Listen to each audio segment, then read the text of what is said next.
जगामधला असा एकही माणूस नसेल की त्याने पाणीपुरी कधीही खाल्ली नसेल आणि त्याला ती पाणीपुरी छान वाटली नसेल. सर्वात आधी पाणीपुरीचा आवाज ऐका.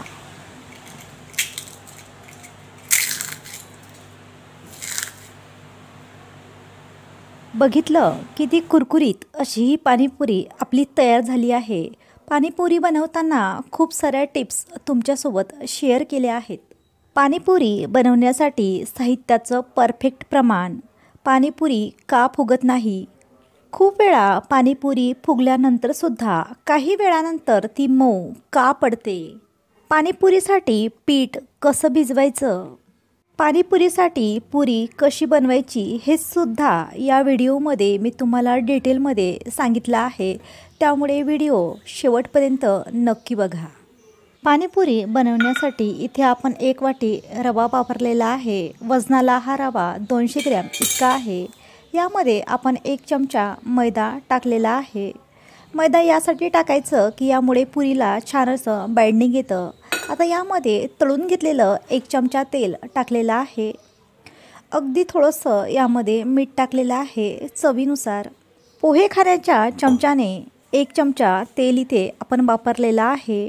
हे तेल कडकडीत गरम होऊ द्यायचं आणि नंतरच यामध्ये टाकायचं आहे. तेल टाकल्यानंतर हे तेल या रव्याला छान असं चोळून घ्यायचं. यामुळेच आपल्या पाणीपुरी खूप वेळपर्यंत कुरकुरीत राहतात आणि अजिबातही मऊ पडत नाहीत. जर तुम्हाला इथे मैदा वापरायचा नसेल तर त्याऐवजी तुम्ही इथे गव्हाचं पीठसुद्धा वापरू शकता. आता हे पीठ आपण मळून घेऊया. यासाठी एका वाटीमध्ये मी पाणी घेतलेलं आहे 1 वाटी. हे पीठ भिजवण्यासाठी मला अर्धी वाटी इतकं पाणी लागलेलं होतं. यापेक्षा जास्त पाणी वापरायचं नाही. ज्याप्रमाणे करंज्याची पाती बनवण्यासाठी आपण पीठ भिजवतो अगदी त्याच पद्धतीचं पीठ इथे भिजवायचं आहे. हे पीठ शक्यतोवर घट्टसर भिजवून घ्या. अजिबातही पातळ भिजवायचं नाही. यामुळे पुऱ्या खूप लवकर लाटून होतात आणि अजिबात पोळीपाट आणि लाटण्याला चिटकत नाहीत. हे पीठ भिजवण्यासाठी गरम पाण्याचा वापर केलेला नाही, साध्या पाण्याचाच वापर केलेला आहे. आता हे पीठ पूर्णपणे भिजून झालेलं आहे. आता हा पिठाचा गोळा आपण 1 ते 2 तासासाठी झाकून ठेवूया. पूर्णपणे 2 तासासाठी हे पीठ मी झाकून ठेवते आणि 2 तासानंतर याच्या आपण पुऱ्या बनवणार आहोत. पीठ 2 तास यासाठी भिजवायचं की यामुळे पुऱ्या छान अशा फुगतात आणि टम्म होतात आणि खूप वेळपर्यंत कुरकुरीत राहतात आणि यामधला रवासुद्धा छान मुरतो. पूर्णपणे 2 तास झालेले आहे आणि आपला पिठाचा गोळासुद्धा छान असा मऊ झालेला आहे. बघू शकता. आवश्यकता वाटल्यास इथे तुम्ही तेलाचा हात लावू शकता. आपण तयार केलेल्या गोळ्यापैकी 1 गोळा इथे घेतलेला आहे आणि त्याचा आपण रोल बनवून घेतलेला आहे. बनवून घेतलेल्या रोलचे आपण आता पेढे बनवून घेऊया. अतिशय छोटे छोटे पेढे इथे आपल्याला तयार करून घ्यायचे आहे. पाणीपुरीसाठी पाणीपुरी तुम्हाला हव्या त्या आकारामध्ये लाटता येतात. एकदा अशा पद्धतीने आपण सर्व गोळे बनवून ठेवले की मग फक्त आपल्याला पुरी लाटण्याचं काम राहतं. यासाठी एकदाच अशा पद्धतीचे गोळे बनवून ठेवायचे. अशा पद्धतीने 1 गोळा बनवल्यानंतर पुरी लाटून बघायची. पुरी लहान होत आहे की मोठी होत आहे त्यानुसार इथे हा गोळा कमी जास्त करून त्या आकाराप्रमाणे सर्व गोळे बनवून घ्यायचे आहेत.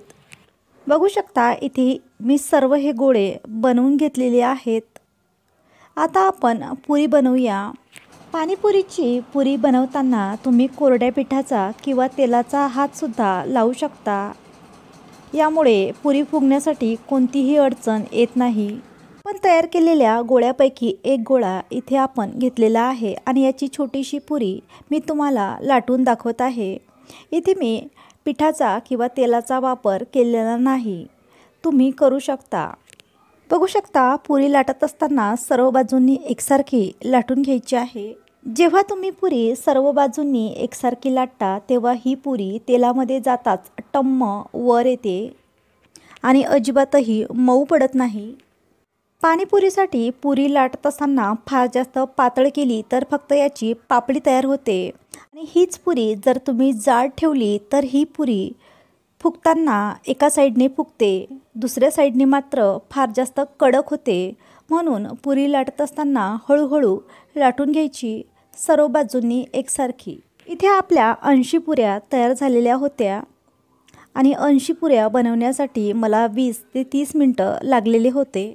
मी तयार केलेल्या पुऱ्या फार जास्त कुरकुरीत होत्या आणि अतिशय चविष्ट होत्या.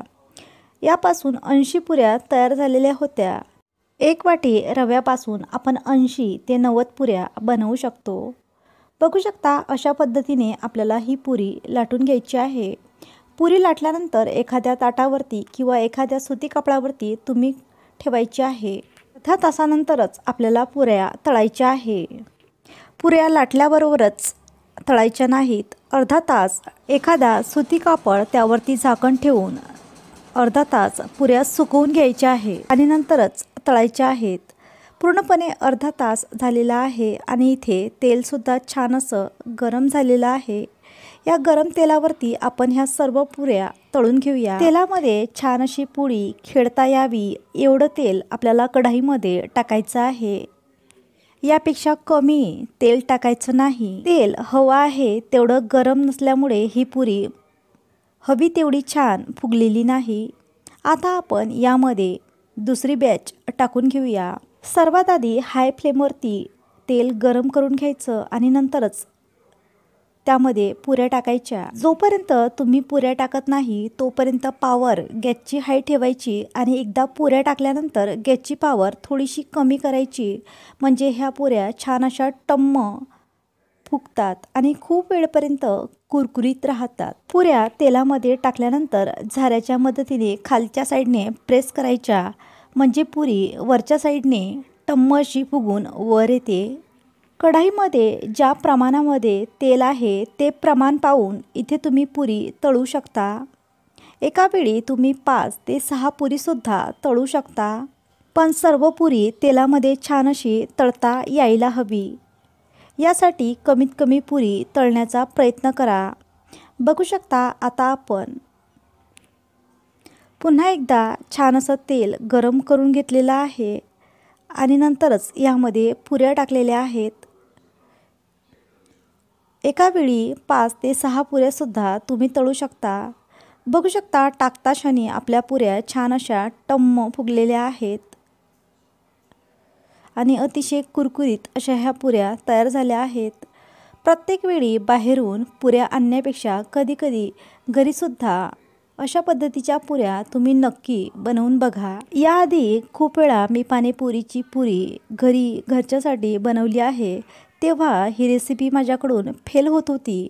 मग मी प्रत्येक वेळी फेल होत गेले आणि काहीतरी त्यामधून शिकत गेले.